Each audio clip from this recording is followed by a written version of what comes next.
Shalom saudara, hari ini kita akan belajar firman Tuhan. Kiranya kita minta Roh Kudus menerangi hati dan pikiran kita supaya kita mengerti dan dapat menangkap yang menjadi maksud hati Tuhan untuk hidup kita. Hari ini kita akan belajar firman Tuhan tentang kekurangan di dalam tubuh, jiwa, dan roh. Apa kekurangan itu? Kekurangan adalah keadaan di mana orang merasa tidak puas atau tidak cukup. Kekurangan biasanya dijadikan alasan untuk seseorang itu memutarbalikkan kebenaran. Contohnya di dalam hal memberi. Orang biasanya tidak mau memberi kalau merasa kekurangan berkat. Padahal firman Tuhan di dalam Lukas 6 ayat 38 berkata, "Berilah maka kamu akan diberi." Tapi orang inginnya diberkati dulu baru mau memberi, seperti itu.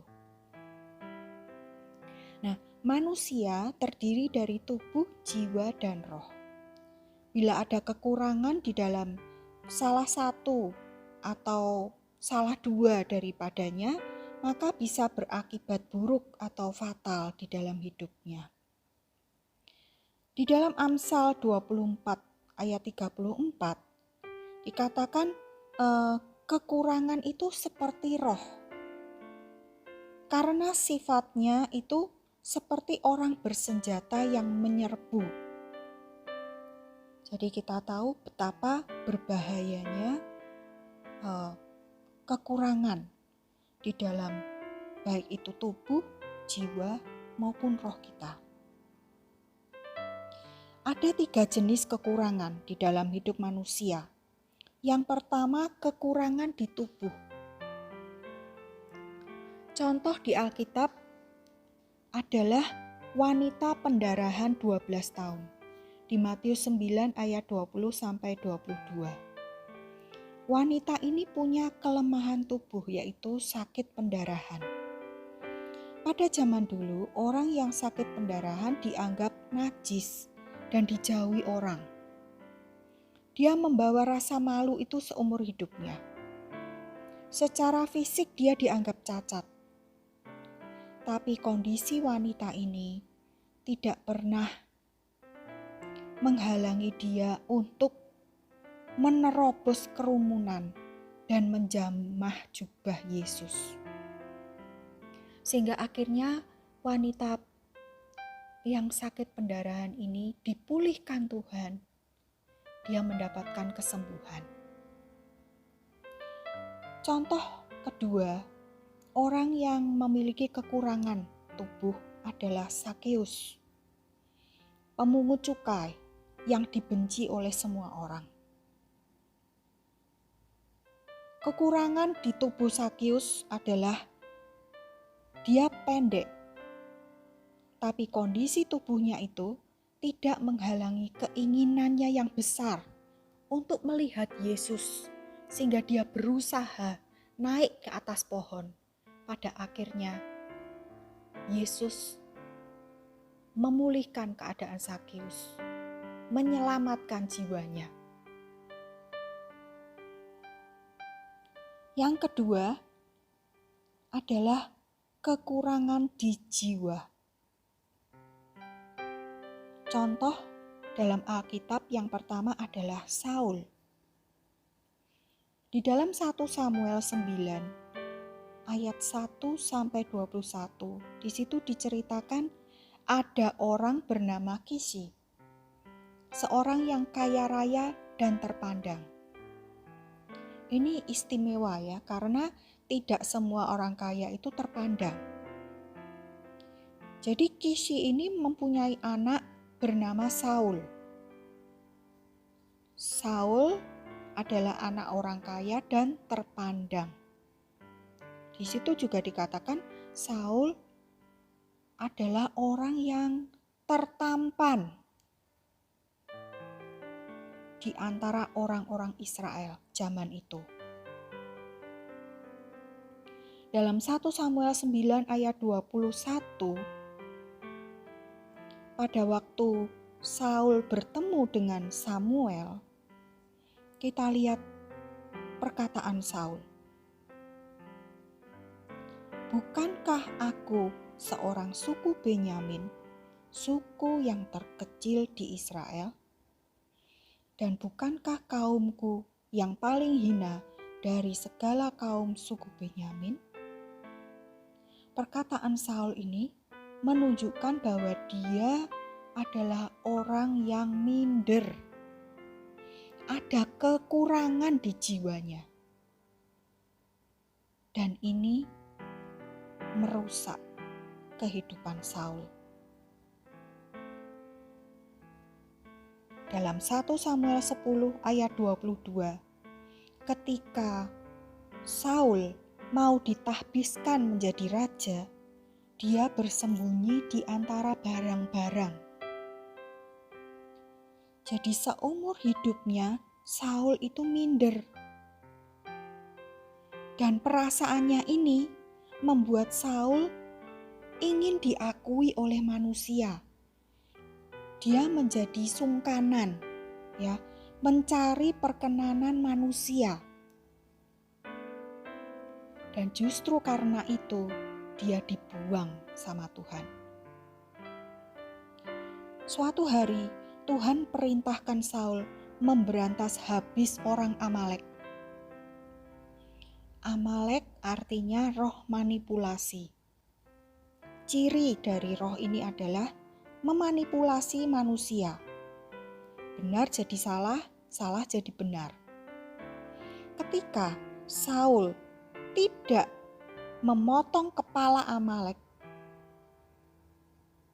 itu membuat Tuhan berkata, "Aku menyesal menjadikan Saul raja." Roh Amalek ini memanipulasi Saul dengan apa yang dia dengar, dia lihat, dan dia tahu. Yang Saul tahu, dia berasal dari suku terkecil, dari yang paling hina di antara kaum Benyamin. Tapi yang Tuhan tahu, Saul, dia punya kakek yang bernama Abiel, yang artinya Tuhan adalah Bapakku. Saul dibesarkan dalam keluarga yang kaya raya dan terpandang.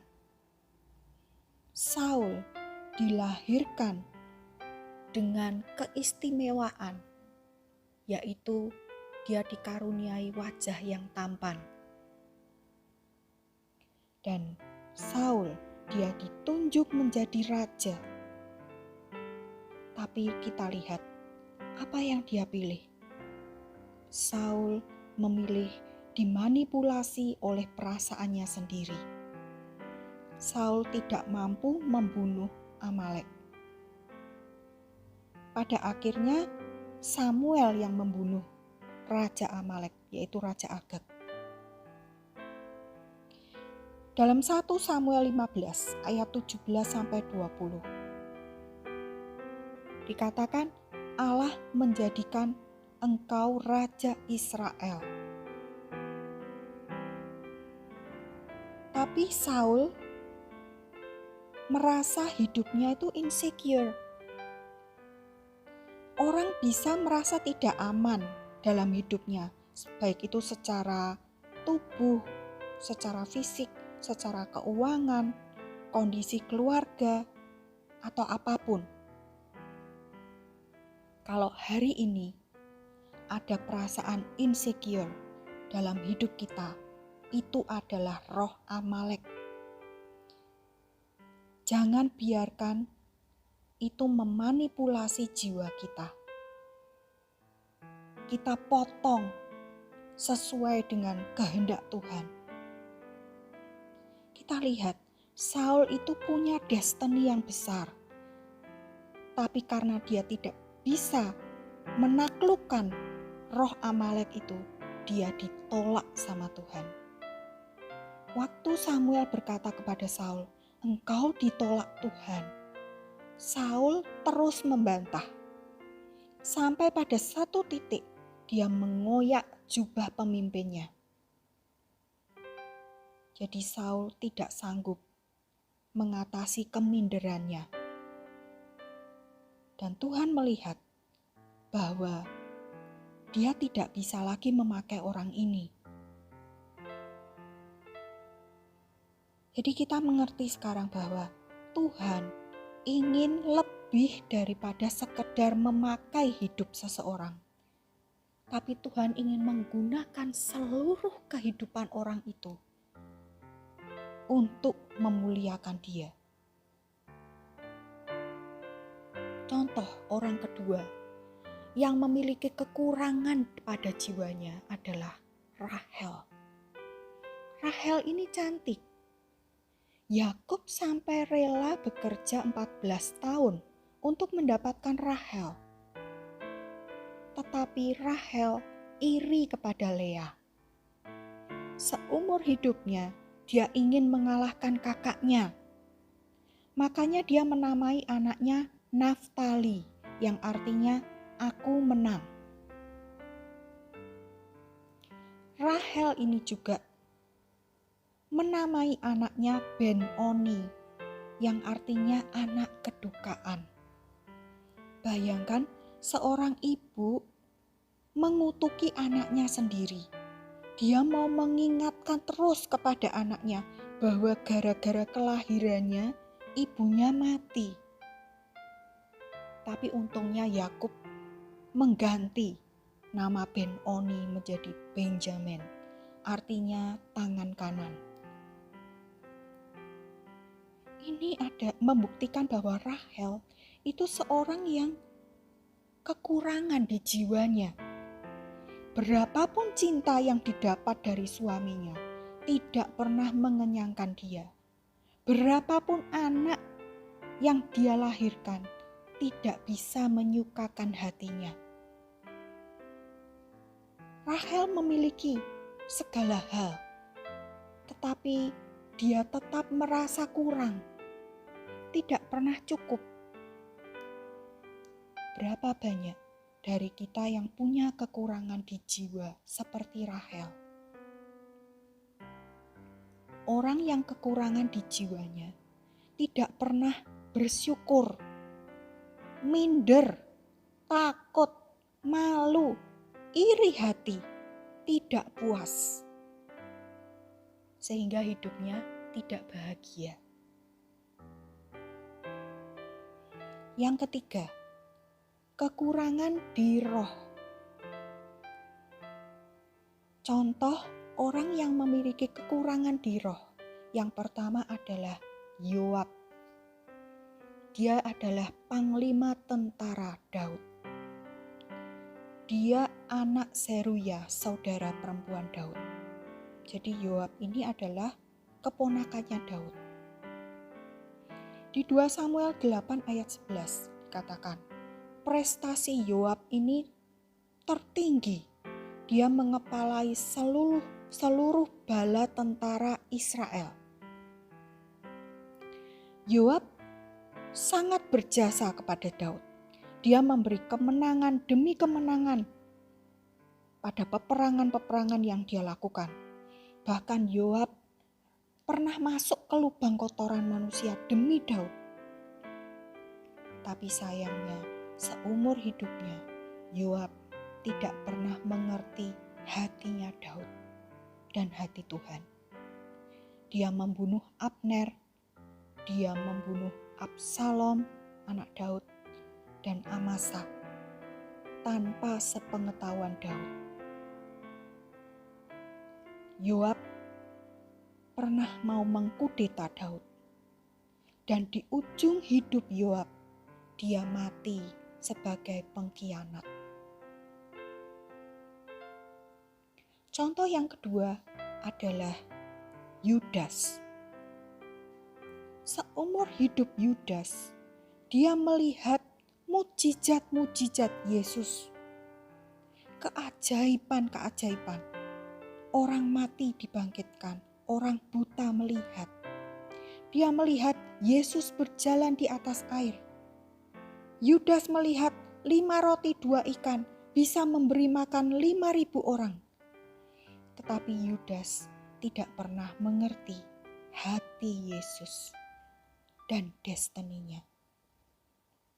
Dan pada akhir hidupnya, dia mati sebagai pengkhianat. Orang yang kekurangan di roh mungkin melayani Tuhan seumur hidupnya, tetapi dia tidak pernah mengerti, tidak pernah mengenal hatinya Tuhan. Orang yang kekurangan di roh merasa paling berjasa, merasa paling benar, merasa melakukan paling banyak. Tapi dia tidak punya kerendahan hati, tidak punya penundukan diri, dan tidak punya pengabdian. Hari ini, jika kita mendengar firman Tuhan, jangan keraskan hatimu. Mari kita bertanya kepada Tuhan, adakah kekurangan-kekurangan yang membuat kita insecure, yang bisa menghambat hidup kita untuk mengenal hati Tuhan? Kita minta pertolongan Tuhan, belas kasihan Tuhan dengan segala kerendahan hati, supaya hidup kita dipulihkan dan dibebaskan, sehingga kita bisa melihat hari-hari baik, menikmati berkat Tuhan, dan hidup dengan penuh rasa syukur. Kiranya renungan hari ini memberkati kita semua. Amin.